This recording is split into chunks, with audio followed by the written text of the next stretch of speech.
All right, I think we're probably ready to make a start here. Good afternoon, everyone, and welcome to the opening plenary for Apricot 2021. As you can see, this is a virtual-only event. It's our first one for us after having a successful event in Melbourne last year. Now, before I start, I would just like to ask you all to be mindful of the code of conduct, which is published on the Apricot 2021 website and in the chat box. If you want to ask a question, please use the Q&A button at the bottom of your Zoom screen. And I will read out your comment or your question when we have an appropriate juncture to do that. Please use the Zoom chat if you've got other questions about the event in general, or issues with Zoom, or anything else not related to the presentations. If you're uncertain about anything about Apricot 2021, there's more help available on the website. You can share a photo of you attending the conference on Twitter or Facebook using the Apricot 2021 hashtag. If your question hasn't been answered, please send an email to secretariat@apricot.net and we will forward to the speakers. If you're experiencing some technical issues, we recommend that you download the Zoom mobile app as a backup and use a headset to maximize the best remote experience. If you have any inquiries or questions unanswered during the Apricot sessions, technical or non-technical, please email to secretariat@apricot.net. And the same for any of the Apricot sessions, you can also contact the pc-chair@apricot.net. All right, so now let's make a start to the event. First speaker is going to be Ole Jacobsen, who is a member of the Asia Pacific Network Operators Board, who's going to give us his welcoming remarks for Apricot 2021. Over to you, Ole. Thank you, Philip. As Philip said, this is our first virtual event. Apricot has been going since 1996 in Singapore, and it's an annual summit for both Apricot and APNIC. APNIC meets twice a year, one of them at Apricot. And this event is a partnership between APNIC and our local host, PHNOG, with support from the Philippine governments, DICT and DOST-ASTI. We've worked with PHNOG since really for about a year now, planning this event, hoping that it would be in person, but as you all know, COVID has intervened. There are actually over 1,900 registered participants at this conference from 88 different economies. Registration is free, of course, so there is not a big barrier to entry. We started last week with a tutorial format, 14 tutorials, had about 485 attendees. And no workshop this year because it's difficult to do a workshop format virtually. It's much more of a hands-on thing. So this week we've slimmed the program down to four sessions, each an hour long, in two tracks, one by Apricot's program committee and the other by APNIC. And there are also other technical sessions going on, the peering forum, APNIC focus talks, lightning talks, NOG reports, and on Friday we'll finish with the APNG's look at languages on the internet. This evening there is a social event hosted by PHNOG, which I hope you will attend. And there's also going to be a DJs in Tech event tomorrow for a couple of hours of mixed tunes for all of us. With that, I would like to hand back to Philip and welcome you all. Enjoy the week at Apricot. Thank you very much, Ole. I would now like to invite Gaurav Rajapadaya of the APNIC EC to say his welcoming remarks. Thank you, Philip. Philip, Ole, Archie, Secretary Honasan, Manny, Goran, all the APNIC members, all the APNIC EC members, staff, The APNOG and Apricot board and staff, the volunteers, the program committee members, and everyone else who puts the Apricot together, plus everyone who is participating today. I can see that we have 132, 33, 34 active participants right now, and many more watching on YouTube. I'd like to say good morning, good afternoon, good evening, wherever you are watching from around the world. Welcome to Apricot 2021 and APNIC 51 on behalf of APNIC. About a year ago, we gathered in Melbourne for the previous Apricot and APNIC conference. When we departed Melbourne,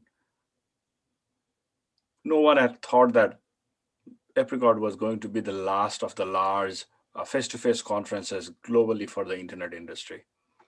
I definitely didn't think so. I thought I left Melbourne thinking that I'm going to be in the next ICANN meeting soon after, but no.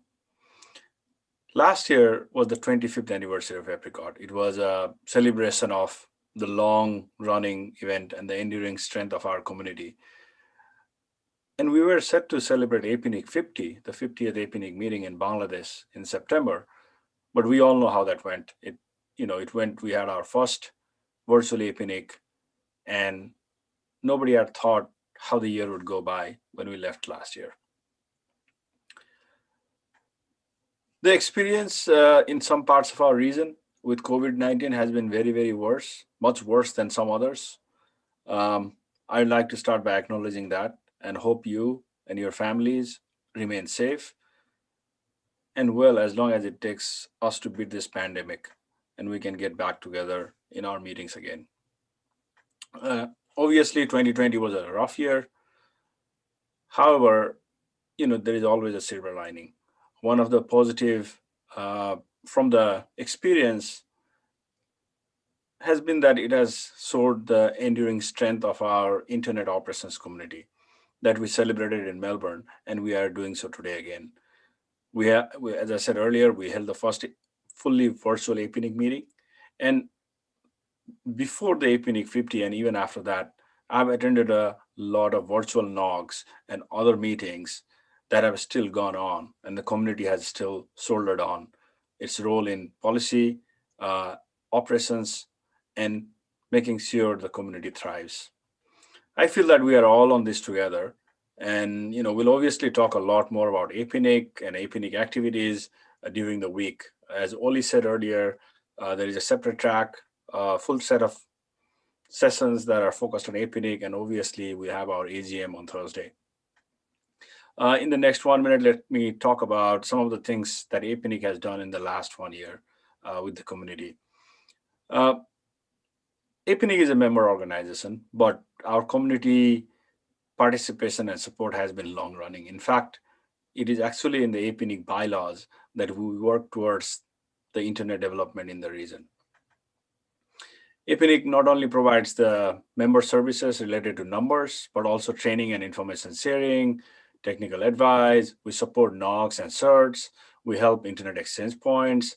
We help to deploy root servers in the region. And we have built a bunch of online tools to help our community in their daily work. In 2020, a lot of the focus was shifted to online and virtual activities. The number of events that the APNIC Academy did was simply, completely new for us. We also conducted a pioneering network event like networking from home because everybody was working from home. So we did networking from home to bring the community together before the APNIC 50 meeting. In hindsight, a lot of these activities were always planned, but I think the pandemic brought it forward by many years. There's another one thing that we'd like to talk about is as the number of internet development work and the activities have increased, we set up the foundation a few years ago. And last year, we collaborated with WIDE in Japan to set up the APIDT, or the trust, which will form the Asia Pacific Internet Development Trust, which will provide the ongoing funding for APNIC Foundation. I'm hoping that in 2021, we'll start seeing the fruits of those collaboration. And with the APIDT support, APNIC Foundation can meet much larger goals of supporting internet development in our region. we'll start seeing much more programs that can reach the entire community just beyond our membership and also beyond the funds that APNIC have traditionally supported. Having said those things, I think the pandemic is far from over. I don't think we'll get into face-to-face gatherings anytime soon, but the positive spirit of online cooperation we saw in 2020 will hopefully continue. The APNIC event, the Apricot event, will continue the whole week. APNIC, of course, has the policy SIG, and we have the AGM. We also have the annual APNIC EC elections this week. So please go look at the program and participate.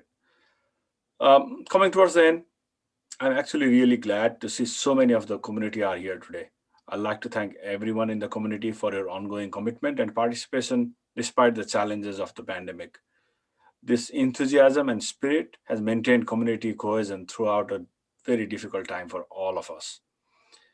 I'm looking forward to the day that we can all gather again in person as one community for an Apricot or an APNIC conference. There'll be many missed celebrations and to catch up on friends and to see. I've remembered many birthday celebrations at Apricot fondly over the years, and hopefully we can get back to that once again. Until then, have a good conference. You can always catch me or the APNIC EC through the APNIC EC feedback channels. And of course, you can ask questions on the chat, or, most of you know how to get in touch with me or the APNIC EC. Thank you, everyone. Over to you, Philip. Thank you very much, Gaurav, for your welcome remarks. Next up, we have Achi, who is chair of the Philippine Network Operator Group. Achi, if you would give your welcome remarks, please. Thanks, Philip. First up, welcome to Manila online version. Thanks for the opportunity to host Apricot virtually. A couple of years ago, when we first thought about hosting Apricot, the mindset was really clear to showcase what Manila can offer the delegates and the organizers. Improve, enhance, or at the very least, deliver what a physical conference should be like. So we observed, stayed around, familiarized with the setup, to some extent got involved to get a feel on how to do it. Then we started planning the program, check out the location, hotel, social venue, layout, routes to the airport, travel time, what to do in Manila, the works, etc., etc. And then the pandemic came. Everything went online. For us, it became a waiting game as well, if we push through or not. This is plan B, online. We prepared as much as we can to bring this to you, not comparable to a physical event, of course, but it is a milestone in itself as a first fully online event for Apricot. I would like to thank this opportunity, thank all those that made this happen, the volunteers, foreign and local, for the hard work, dedication, extended efforts, and genuine care for the community. Good job. On behalf of the Philippine Network Operators Group, welcome to Apricot 2020. Thank you. Off to you, Philip. Thank you very much for your remarks, Achi. Next up, we have a welcome message from the Honorable Gregorio Hanasan, who is the Secretary of DICT. He's going to be delivering his message by video.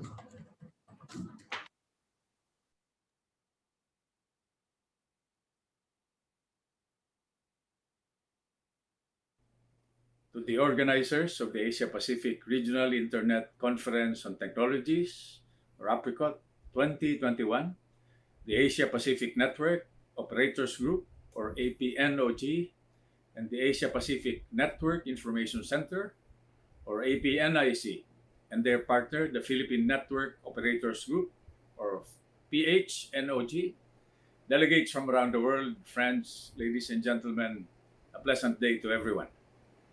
The advent of the internet has ushered in a digital revolution worldwide. For decades, we have witnessed the evolution of the internet and how it has changed and continues to change the way people live and how communities operate. Undoubtedly, the internet has become an indispensable part of our lives. It has penetrated almost every aspect of society: governance, education, business, and more. With the onset of COVID-19 global health crisis last year, the need for internet connectivity and access has become even more pronounced as physical restrictions were implemented to limit virus transmission. Through the internet, people are able to connect to the digital landscape, providing a platform where people can carry on with their lives amid the pandemic.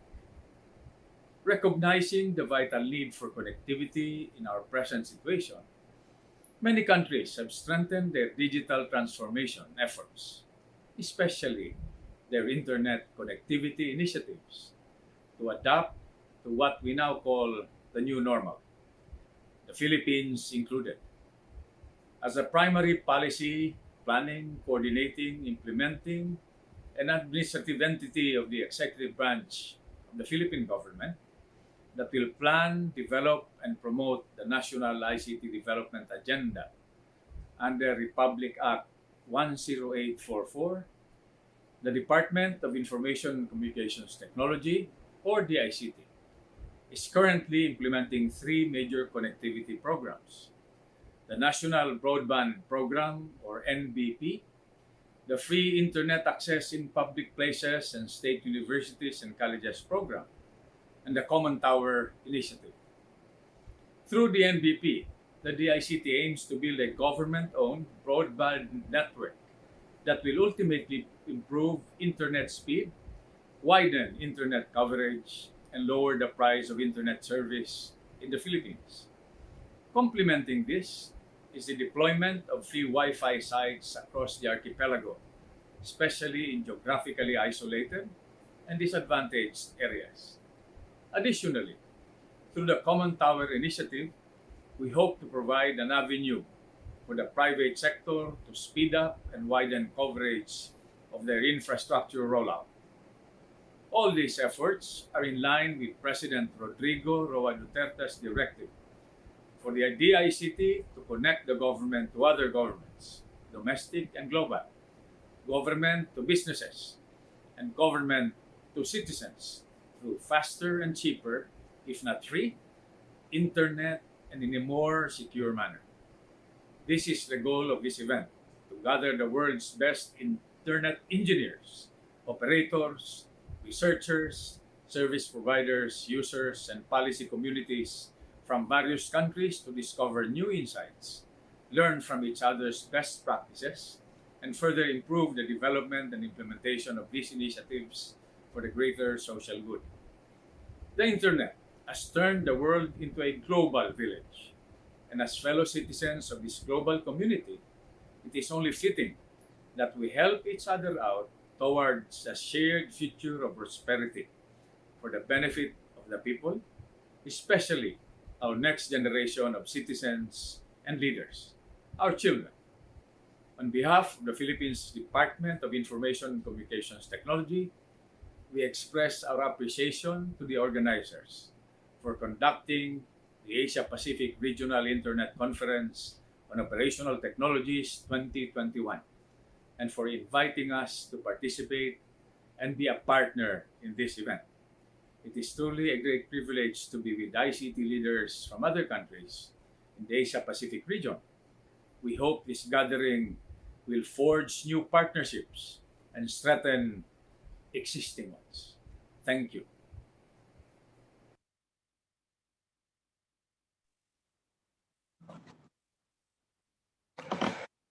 Thank you very much, Honourable Secretary, for your welcome remarks on behalf of DICT.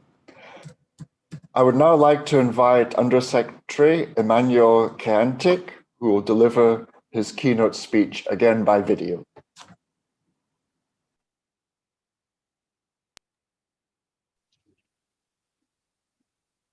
To the organizers of the Asia Pacific Region Internet Conference, or APRICOT 2021, to the Asia Pacific Network Operators Group, to the Philippine Network Operators Group, And to our colleagues and friends from the industry, good day. With the COVID-19 pandemic, we have further realized the importance of connectivity in our day-to-day activities. Because of restrictions in physical contact and social distancing, we have been forced to continue our lives in a now digital world. With everything that we have experienced during this time, one question remains. How do we continue to adapt to the exponential demands of the new normal?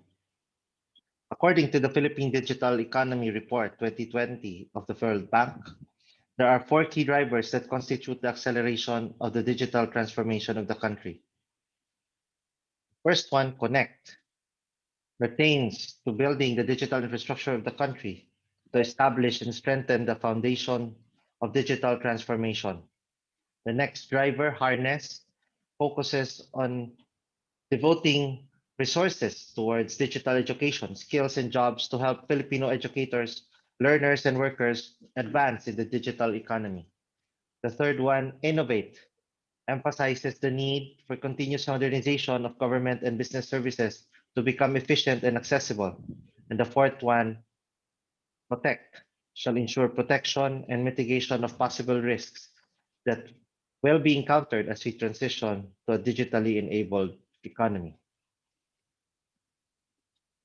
According to the report by the Ookla Speed Test, the Philippines' position in the international ranking for mobile internet speed has improved from last year, putting us on the 86th spot out of the 140 countries.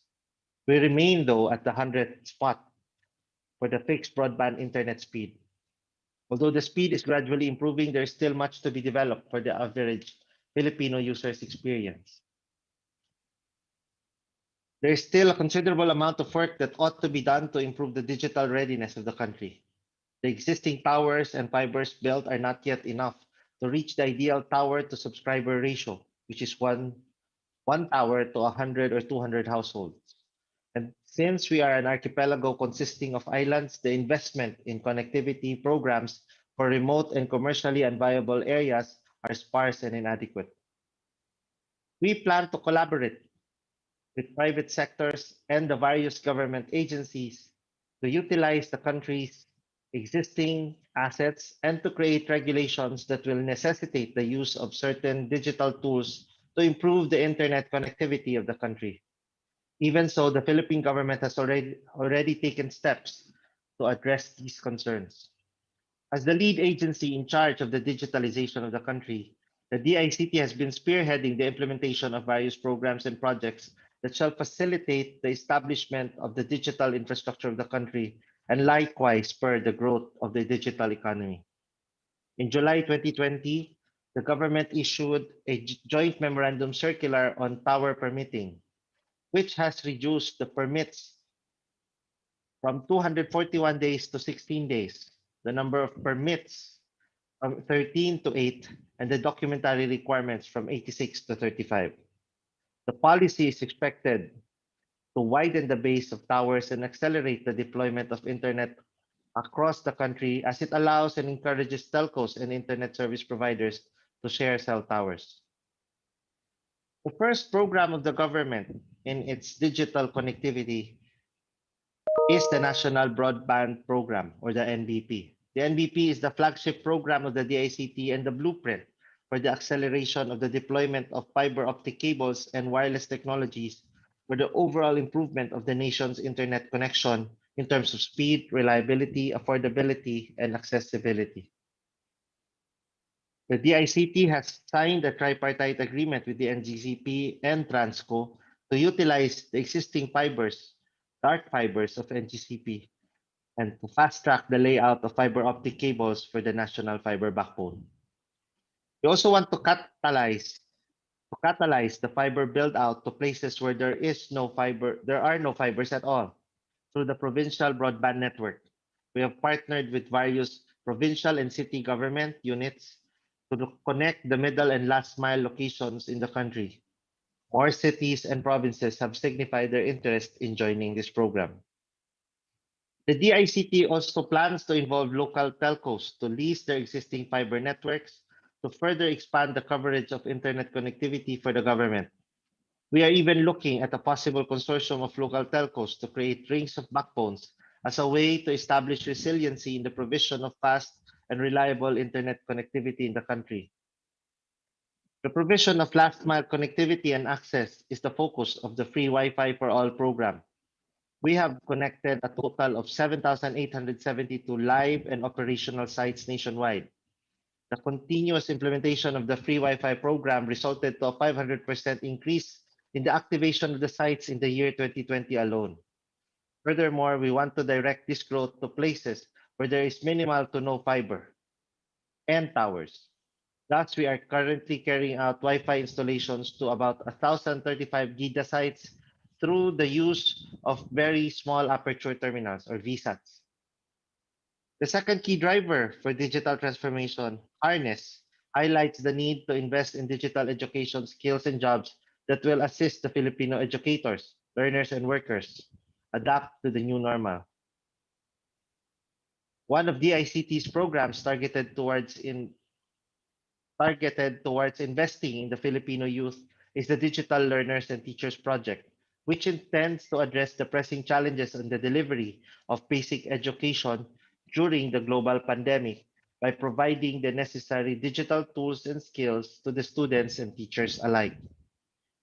And for the Filipino workers to transition to the demands and needs of the new normal, the digital workforce through the ICT Academy is designed to build capacity for the Filipino workers in order to thrive in IT and IT-enabled sectors. The DICT is also pursuing the upgrade of its Tech for Ed centers into digital transformation centers that serves as a channel for efficient delivery of training and other services, and a potent tool for the empowerment and participation of the unserved and underserved communities in the countryside. The DICT, in collaboration with its private partners, is spearheading Digital Cities 2025 project, which determines the industry readiness of these cities and provinces by creating and developing ICT hubs for IT BPOs in identified locations. These will help grow the IT BPO industry even more, which is serving presently 1.5 million Filipino jobs. The third key driver, Innovate, focuses on the continuous digitalization and integration of government and business services online. The DICT has implemented the Central Business Portal, the Electronic Business Permits and Licensing System, and the Philippine Business Data Bank. These programs connect Filipinos, the government, and private businesses to have a streamlined approach of delivering the necessary services to the public through an online platform.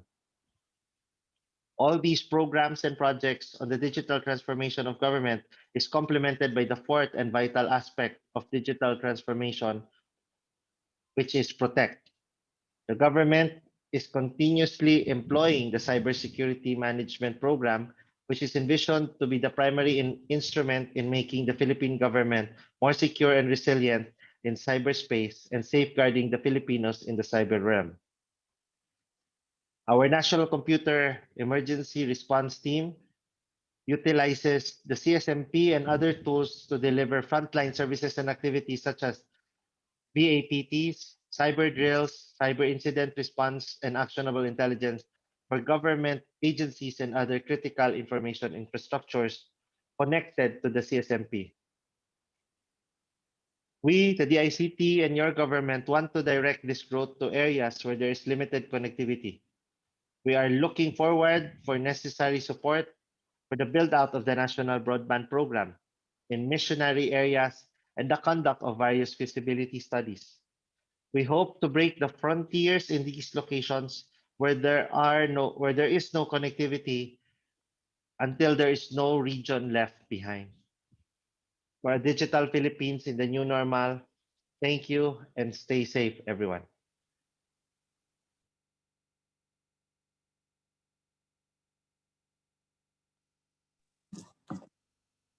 So thank you very much, Undersecretary, for your keynote speech from DICT.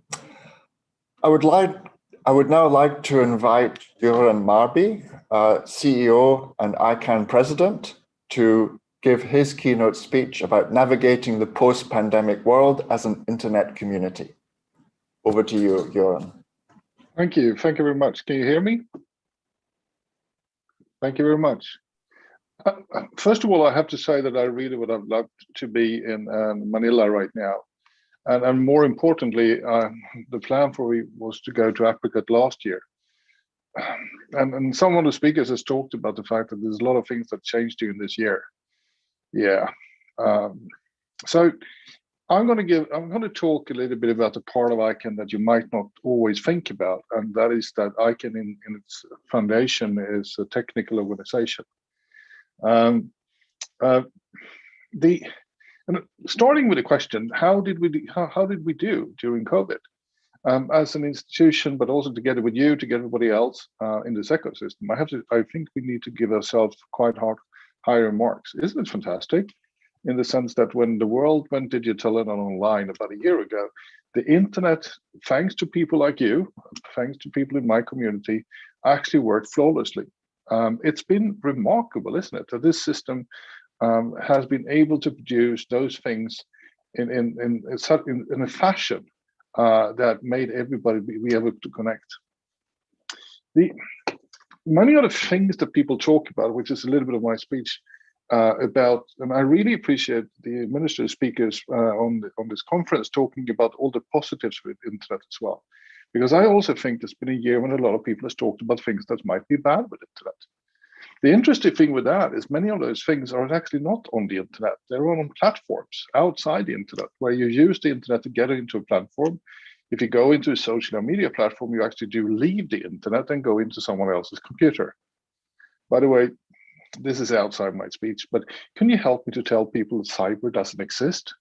Cyber is usually just a computer in jurisdictions that is not yours, and cloud is probably just a computer in your neighbor's garage. Please don't tweet that. Anyway, talking about security and stability from my perspective, ICANN in a way is a tree with two branches. One of them is what we often are well known for, which is the policies for new DLTs. As you know, our community is very active in this area, that we sort of set up the rules for new top-level domains coming out. I'm not going to talk that much about that today, actually, because I want to talk about the other arm, which is the technical arm of ICANN, which we do a little bit more things. Some of those things are related to some things are related to supporting the community when it comes to policy making, and other things is just because we are part of a technical community. But let's start with the things we've done for the last couple of years supporting what we do in the ICANN community, because they are, of course, overlapping. I don't know if you, for instance, have heard that during the last couple of years, there's been a lot of more what we call DNS abuse. I use the definition of using the DNS for abuse. I will come back to why I make that distinction a little bit later. And what we've done inside ICANN is that we've now started to develop tools for tracking abuse, to looking in for things that might go bad on the internet when it comes to top-level domain names. The first thing I would like to mention is something called DAR. By the way, everything I talk about is official and open, so you can go in and look at our websites, where we have started a system where we actually measure the amount of DNS abuse according to a very narrow way of doing it, but we're still doing it. So we can actually judge if the DNS abuse goes up or down or changes, or what kind of changes you can see in that. We publicize those reports once a month. We started out with the top-level domains, we're sort of inside ICANN, but now we also have more and more top-level domain operators coming in, and we're helping them as well. More data, always better. Another thing we did, especially over COVID, is that we anticipated a lot of new top-level domain names. Thank you, Jerome, for putting those things in the chat. We anticipated that when the word COVID-19 and other related words started to be using, we actually started to track those specific search strings through the zone files to get a grasp about if there were many people registered top-level domains with COVID-19 or something like that, in a way to sort of fake websites or selling bad stuff and stuff. And we do that not only in English language or Latin language, we do that in all the IDFs that we have, and we also look at different scripts to be able to do that.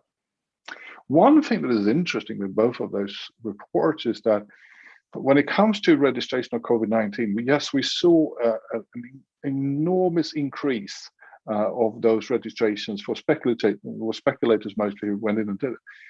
Most of them never became a website. Which is very interesting because it shows that the speculators or the domainers, whatever it's going to be called, are trying to make something out of it. But we actually didn't see that many real bad scams going in. And by the way, we deal with that by talking to the registrars in the market who then takes them down. It turns out that very few in the end of the, I think 70,000 we sold originally. Then it was only like 100 or a couple of hundreds that actually that came off the website, and many of them was actually legitimate. The same thing with the DAR reports is quite interesting as well, because apart from everybody knows that using the DNS for abuse or using DNS abuse is a big problem. But measuring it, we also give some numbers around it. It's interesting to see that you don't see those numbers change very much over time. We didn't see very much when COVID came in. We didn't see so much, and if you're in the European standpoint, you will hear about access to who is today. We haven't seen that big change. We don't say it's not a big problem. It's just that it's been interesting. You haven't seen a lot of increase. Many of those issues are, for instance, like spam and others, are dealt by others. But that's an interesting observation. But so let's leave that from what we do to support. And if you're interested in it, then Jerome will point more data to it there. Let's go over to the other side. So the other branch of ICANN is, of course, technical. We do things like DNSSEC, which some of you probably know about. You might know that over the last year, we did a new installation of an ICANN managed root server cluster in Singapore. And I would like to thank very much the region and the Singaporean government for helping us with that. We do that because we wanted to add more resources and capacity to the region as well. This is our first one in Asia, and we were really proud of that. It took a long time to do that. But I want to talk about something else, because I thought myself, what is the things that keeps me sort of awake at night, besides Zoom call? There is one of the things we've seen, and this is not a new it's not a new thing, but we've seen more and more of it. That is actually attacks to the DNS or the DNS systems, which is, if I talked about using the DNS for abuse, this is actually abusing the DNS, if you see what I mean. What we've seen is systematic approaches that has gone after top-level domain operators around the world. And we have actually seen top-level domain operators being completely taken over. Some country code operators and some other ones completely taken over. And that is, of course, a fairly scary thought, because, you know, if a top-level domain is taken over, you simplifying it, everything under it is unsecure. You don't know how the traffic is routed. You don't know if the person on the other end with using this top-level domain is actually the one. That's a lot of scary things doing there. So in order to, and internet is a fantastic thing, and one of the most fantastic in security, you know, everything is it's a hierarchical system. Well, from IANA, we delegate to someone who then builds his own queendom or kingdom or whatever you want to call it, etc., etc. You know that.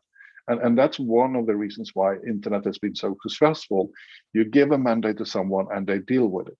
The problem is, of course, that we have over the years maybe not established the best communication points with something when it's called, when it comes to security itself. And ICANN is not anything else than a partner in this. ICANN as an institution is only a partner with everybody else in the ecosystem, including many on these calls. We don't set policies, we can't demand, because it shouldn't work like that. The important thing is that we find ways of doing together. So one of the things I've done together with parts of our community is just have something, and you know ICANN, we love when we put strange names on things. So it's called the Domain Name System Security Facilitation Initiative Technical Study Group. Yeah. I internally had a fruit name for it, but I was voted down. The idea with this one and why the name became so long was because what we're doing is that we assembled very smart people from around the world who works with security, but also knows the different aspects of the domain names, but also representatives from ISPs and other ones, so we can have a conversation. How do we get to know? Because the problem is often, I might know about security problem, and how do I share that with someone who could have that problem, affected by the problem without and doing that in a secure way. So this group, consisting of different parts of the ecosystem, is working on trying to figure out a way how we can identify threat vectors, how we can encompass them, but also more importantly, how we can share them in a secure way. And also what we need to do in partners trainings, the way we have to do things differently, and maybe come up through ITF and other ones actually coming up with other ways of doing things. So that's something that I'm very excited about. It's not an easy thing, but it's something that if of many of the security issues that, which in our domain, that's one of the things that I feel a little bit nervous about. Another thing I want to bring up in this setting, because I think it's good to know, is that that the world has changed a lot when it comes to how we do things in the ecosystem and how we work together. And there is a new things happening as well. And many people, when I use the word internet governance, just thinks that that's going to be a lot of talk in the room. But I want to add something in it. We came up with something we call technical internet governance. Technical internet governance is a slightly variation of ordinary technical internet governance. And we see this because we actually now see in new areas threats. We call it threats, other ones would call it opportunities when it comes to how internet technically is managed. Many of you has probably heard about the proposal of new IP, which we think is not a very good way of solving those problems that might exist in the IP network, because we think it will be another governance model, and we, as you know, believe in the multi-stakeholder model, where we can do policies that works much better. But it is there, and you've seen other ones, DOA, but you also seen, if you look into 5G, there are several proposals that comes in the 5G that could have an effect on ability for people to connect on an open, interoperable internet, sort of turning the internet into, and I hope there is no mobile manufacturers who think what I'm saying is condescending, but the way to describe it is really that all traffic will terminate in a mobile network, and therefore giving mobile operators an opportunity to describe what kind of services you can have on your mobile phone, which be something that it's often called over-the-top services.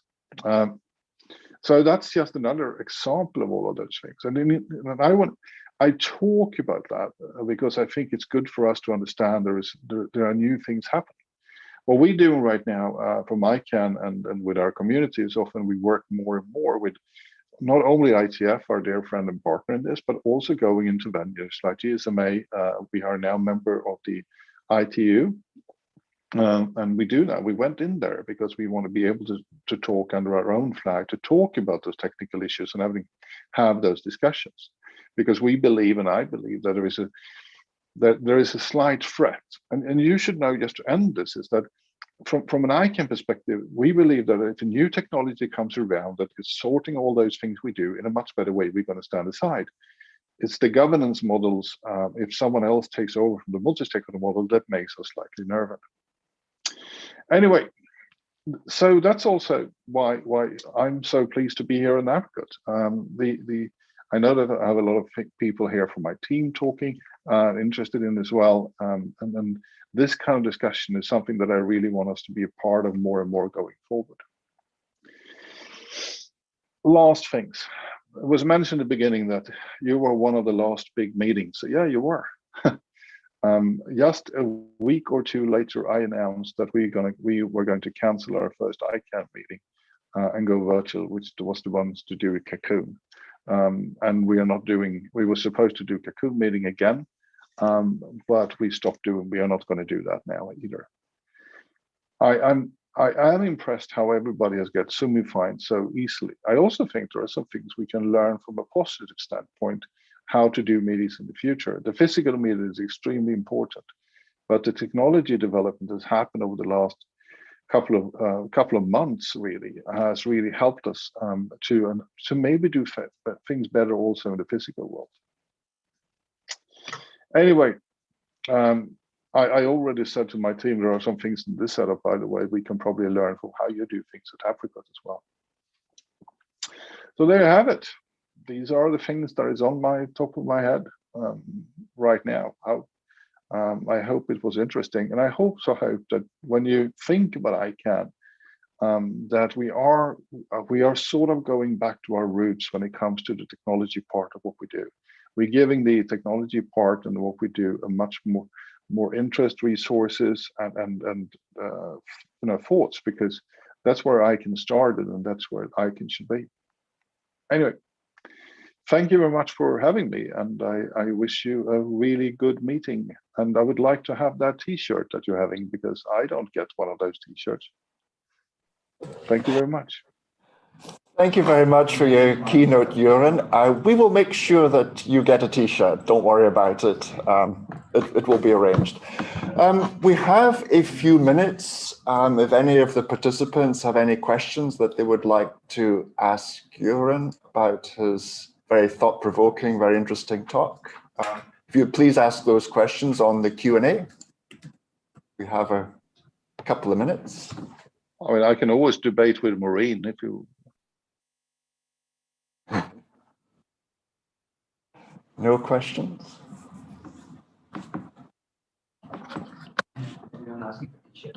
Everybody wants the T-shirt, yes. Well, that's probably not quite the questions we were looking for, but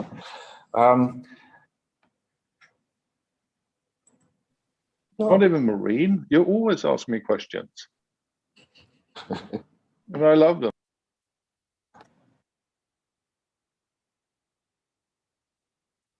Oh, well, I think people are probably too shy. It's being the opening plenary and in front of a lot of people.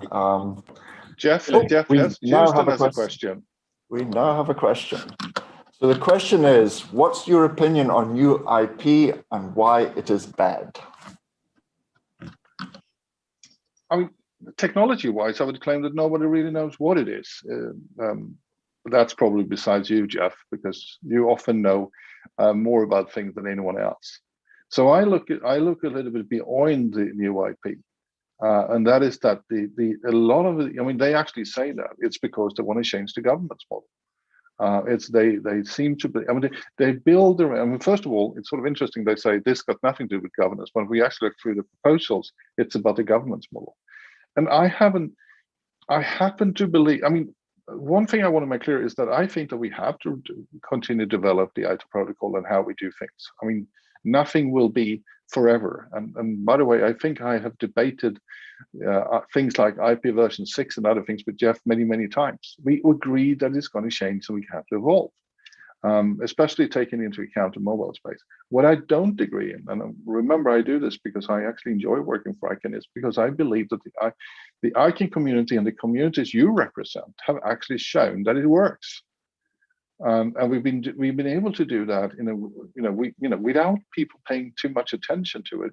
But I think essentially that's something I want to fight about. So for me, I mean, I've been trying a lot to understand what new IP actually would mean from a technical layer. And it seems to me there are some holes in the technical proposals I've seen. So there I ask myself the question why, and the question why I see is the governance model. I hope that answered your question, Jeff. We can also debate NAT if you want to, Jeff. We now have people inspired to ask questions, so there are two more waiting for you. The first one is, why is there very little push for IPv6 around the world? I think it's a lot of push. I mean, before I joined ICANN, I worked for the Swedish government, and we were actually pushing it a lot. And I can also say that I failed a lot because Sweden is not among the highest user of IP version 6. It's not something I think that the push is not the problem. I think the demand is the problem. And I think that the way mobile operators and, for instance, using that, which are not doing that for technology reasons, they're using it for business reasons. So I think that we have to continue to talk about this. But in the end, what is the price of an IP address today? Is it $20, $25 or something? Economics will take over. But the push is there. I mean, I got, when I started at ICANN 5 years ago, I got the permission, and I still have the speaking notes. Sorry, I can turn on my camera. By the way, it looks like I'm sitting in my office. It's just virtual, by the way. I closed all my offices. I think that I got permission from the numbers community to talk about. So I had a lot, and in almost all my speeches, I talk about IP version 6. Okay, thank you. There are more questions. So next one is actually from Jeff. He just wanted to point out that the first one wasn't his question. His question was a very nice question. His question is, why is it useful to transform the normal processes of prosecution of criminal abuse in the internet into a self-regulated construct of contractual compliance? It has worked so badly for the finance industry. So why would the world of the internet do any better in areas of criminal abuse? I have no idea what you talk about there, Jeff, because I don't even understand the context of the question. Could you lower yourself to my intelligence level and please explain? Because it seems to me to be a leading and loaded question.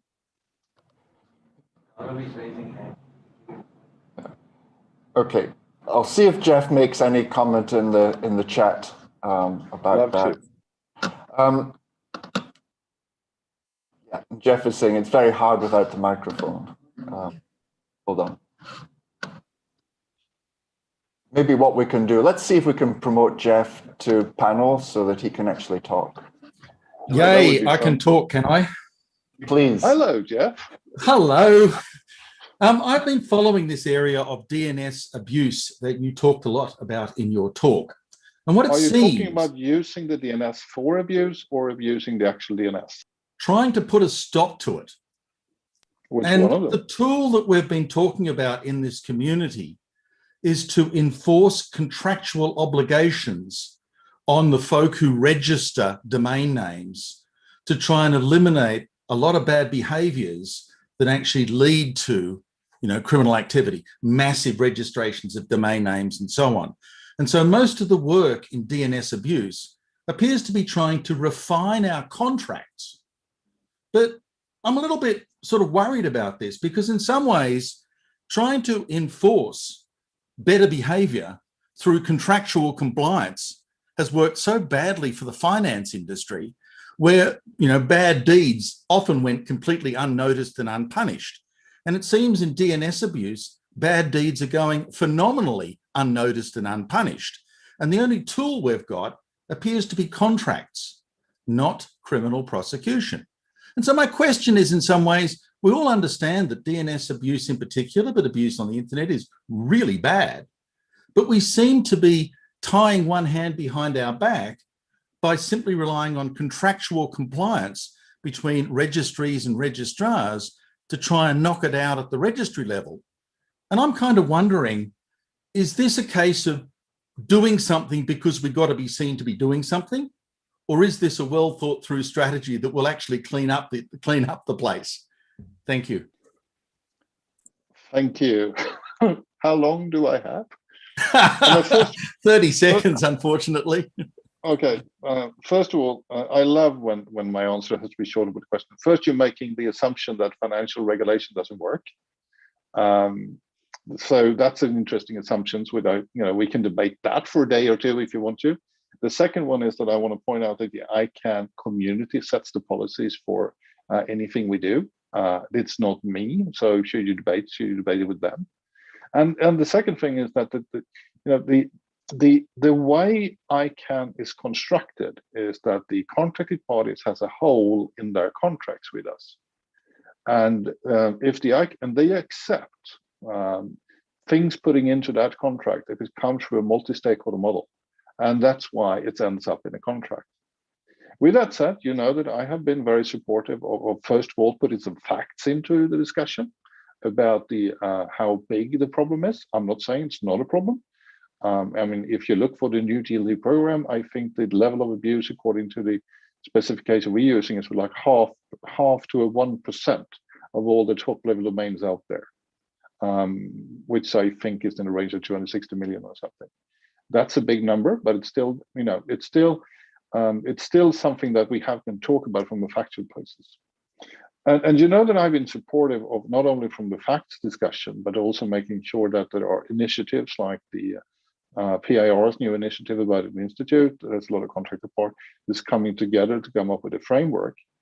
And I have to say that if you actually look at if there are, as always, and there's another thing that's in this as well, that's also important. I can set policies for a part of the market, not all the market, because the country code operators are still a part of this market. I also think that any conversation we should have with the country code operators as well, because abuse is like water. If you put up a stone, it's just going to move somewhere else. So would I love to debate this with you, Jeff? We can start about if financial regulation has been good or bad. I started my life in the finance market, by the way. I was the worst derivative trader ever existing. I was the only one who lost money during the 80s. That's why I switched to IT. Much more fun. Thank you, Jeff. Thank you. Thank you very much. We have one final question from Garab, please. Thank you, Philip. I have the chance of speaking on the microphone. Göran, I was hoping you would shed some light into how you had to adapt the root key signing ceremonies in light of COVID. Given that this is a very operational audience, I think, you know, we talked enough about how conferences have adapted. But in your world, I'm pretty aware of what has been done. So maybe you want to talk a bit about that. I mean, thank you. I mean, that was not an easy exercise when it came to the KSK, because as you know, it's built around that people, what you call the key holders, comes together physically and do what they're supposed to do. It's not, you know, it's very secure. It's not technically advanced in that way, but it builds around that people actually can come. And we realized we were supposed to do a KSK and they canceled all the flights. Remember, this happened very fast during February, March. And it started by canceling flights, and then they actually stopped, you know, accepting people coming in from other countries. So what we had to do, and we came up with a simple solution.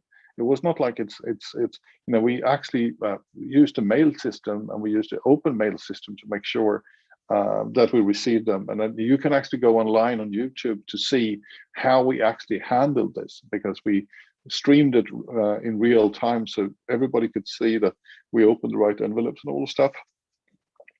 Added to that, to be able to have our own team to do that, we also had to put in our old security measurements. So with COVID testing and behavior, how they can actually go into a room each other when we did this. And it showed, in retrospect, I think it worked. You know, we have done it now twice, and it's been working. Nobody got sick out of the process. And we've been able to upgrade it. But I think that it shows, which I spoke to Kim about at one point, lessons learned. I think there is going to be a lot of lessons learned how we can continue to do this, the KSK rollover, in a secure way, but also taking into account that maybe this is not the last virus we see. Maybe we have to learn how to do those things differently. So thank you for bringing it up. It was not a It was also mentally this thing that we have done this since the inception of when we started doing this, and to figure out a way to do it differently, also making sure that everybody involved felt confident about it. That was not easy. It's got to be this. You asked the question. It has to be very, very secure. And I want to thank all the stakeholders who helped us that we could talk to about this. Anyway, I feel that I can come back to Apricot, and we can do an hour. So instead of me having a speech, you can also ask me questions. I have much more fun when I'm answering questions than just giving a speech. It makes Jarome a little bit nervous But then again, he deserves that. Thank you, by the way. All right, thank you very much for that, Johan. We've run out of time for questions. It's certainly the Q&A livened up quite a bit after the first question, so we really appreciate you staying on to help provide all the answers. Absolutely, we'll take you up in your offer of maybe a more interactive panel-type discussion next time around. So we'll probably be in touch with you for Apricot 2022. But many thanks for your wonderful keynote. Thank you very much for inviting me. It's an honor, and I really would like to come and visit you. My team has told me it's on my top 10 list of things I need to do, and that makes it on my top 10 list as well. And the top 10 list is about 100 things. So thank you very much, and have a good day. Thank you very much, Johan. So we're coming to the end of the session now. We have overrun a little bit, but I couldn't really stop the very interesting Q&A in mid-track. So now what we're going to do now is there'll be a session poll popping up on your screen for the participants just in the next minute or two.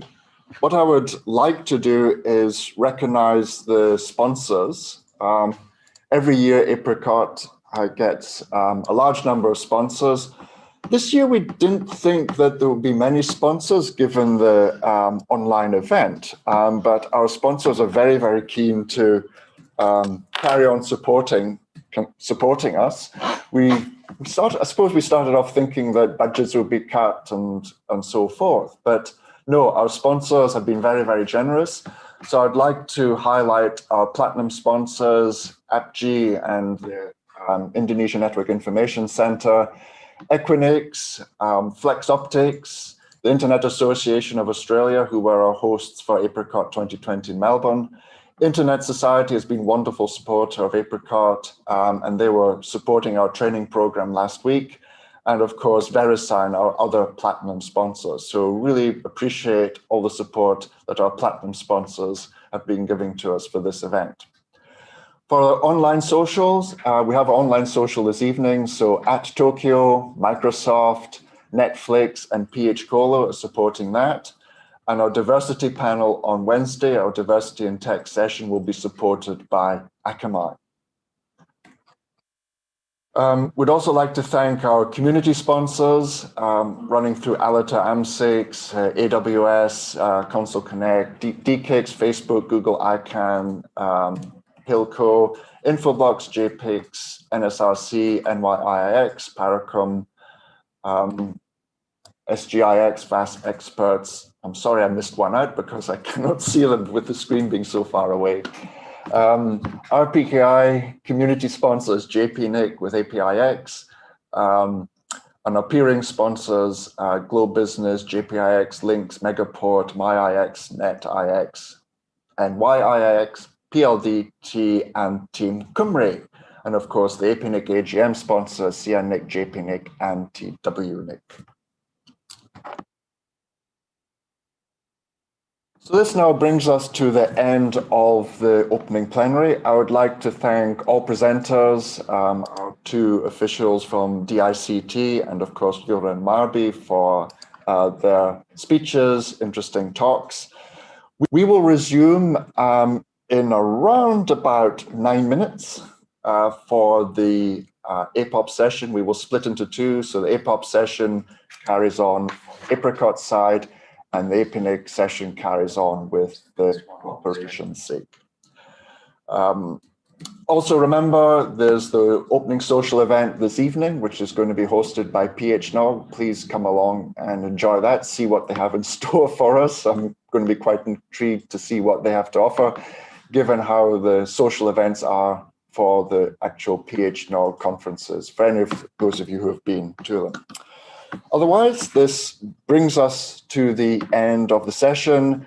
By the way, don't forget to tag your experience on Facebook or other social media. Just use the hashtag Apricot 2021 when you post, whether it's your pictures of you participating or pictures of us participating here. We'd love to see your photos. We'd love to see where you are at the moment. So please share all those for everybody online. Otherwise, that's the end. Thank you so much, and we'll see you again shortly.